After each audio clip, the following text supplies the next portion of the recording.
السلام علیکم ملګرو اف جی ټي وي ته ښه راغلاست. دوهمه برخه له بعثت څخه تر هجرته پورې. که زموږ یوټیوب چینل مو تر اوسه نه وي سبسکرایب کړی نو سره سبسکرایب یې کړئ. له بعثت څخه وړاندې الله جل جلاله د حرا غار ته د حضرت محمد صلی الله علیه وسلم ورتګ په زړه پورې کړی و. پیغمبر صلی الله علیه وسلم هر کال یوه میاشت په هغه کې تېرول او د نړۍ د پیدایښت او د الله جل جلاله پر ستر ځواک یې فکر کوه. د وحي تر راتګ او د قرآن کریم تر نزول پورې دغه عادت ته دوام ورکوه. کله چې پیغمبر صلی الله علیه وسلم 40 کلن شو، د روژې د میاشتې په 12مه د دوشنبې په ورځ جبرائیل امین د الله جل جلاله وحي حضرت محمد صلی الله علیه وسلم ته راوړه، په داسې حال کې چې حرا غار کې ناست و او په عبادت بوخت و. یو فرښته ورته راغله، ورته یې وویل ولوله. پیغمبر صلی الله علیه وسلم ورته وویل لوستی یې نه شم. پیغمبر صلی الله علیه وسلم وایي چې دغه فرښتې په خپله غېږ کې ونیولم او سخت زور یې راکړ تر هغه چې خپله وړتیا مې له لاسه ورکړه. 3 ځلې یې دغه عمل تکرار کړ. په 3م ځل له زور راکولو وروسته فرښتې وویل اقرأ باسمک ربک الذي خلق. ژباړه ولوله د هغه پروردګار په نامه چې انسان یې د کلکې شوې وینې له یوې ټوټې څخه پیدا کړ. ولوله چې ستا رب ډېر مهربان د کریمانو کریم دی، هغه خدای چې د قلم په واسطه یې ور زده کړل او انسان ته یې د هغه څه علم ورکړ چې نه پرې پوهېده. له لږ وخت وروسته د حضرت محمد صلی الله علیه وسلم نږدې دوستان حضرت ابوبکر صدیق رضی الله تعالی عنه، حضرت علي کرم الله وجهه او په ښځو کې حضرت بی بی خدیجه رضی الله تعالی عنها د هغه پر رسالت ایمان راوړ. د څه وخت له تېرېدو وروسته د بېلابېلو قشرونو خلک په لسګونو تنه د اسلام په دین مشرف شول.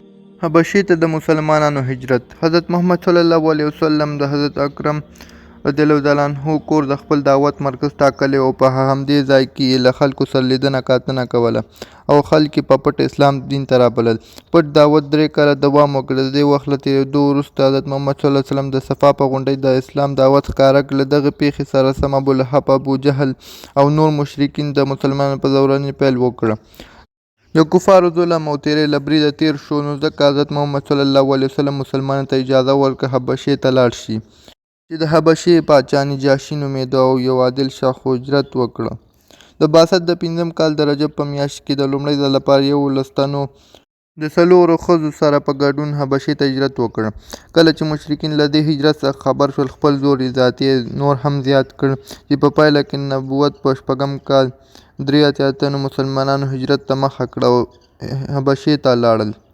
د مکې کفار چې څنګه خبر شول مسلمانان د نجاشي د مهربانۍ وړ ګرځېدلي، د عمر بن عاص په مشرۍ یې له سوغاتو سره یو پلاوی حبشې ته ولېږه. خو د نجاشي پاچا د خپلې ځیرکۍ او د مهاجرینو د استازي په واسطه اسلامي دعوت د حقیقت په پوهېدنې نه یوازې د مکې د کفارو سوغات رد کړ، بلکې د مهاجرینو ملاتړ ته یې لا ډېر پام واړوه. د طایف سفر. مسلمانان تل د مشرکینو له لوري ځورېدل. یو شمېر یې د کفارو د تیري له امله خپل ژوند لاس ورکړ او پر پیغمبر صلی الله علیه وسلم فضا تنګه شوه. د بعثت په 10م کال حضرت بی بی خدیجه رضی الله تعالی عنها او ابو طالب هم له هر پلوه د حضرت محمد صلی الله علیه وسلم له نږدې دوستانو څخه وفات شول. دغو 2 پیښو د حضرت محمد صلی الله علیه وسلم په پاک روح باندې دومره اغېز وکړ چې دغه کال یې د عام الحزن په نوم ونوموه. بیا هم دغه دردناکو پیښو ونه شو کړی چې د دغه دعوت رسالت د فریضې په سرته رسولو کې یو کوچنی ځنډ رامنځته کړي. د همدې اصل له مخې حضرت محمد صلی الله علیه وسلم د خلکو د دعوت په موخه د رسالت د دندې ترسره کولو لپاره طایف ته چې مکې ته یو نږدې ښار و سفر وکړ او د خلکو مشران یې اسلام ته راوبلل. هغوی نه یوازې پیغمبر صلی الله علیه وسلم دعوت ونه مانه، بلکې خپلو زامنو ته یې دنده ورکړه چې د حضرت محمد صلی الله علیه وسلم په زورونې پیل وکړي او له ښار څخه یې وباسي. 2مه برخه تر دې ځایه وه. تر بیا د خدای په امان او کوشش زموږ یوټیوب چینل هم در سره سبسکرایب کړئ.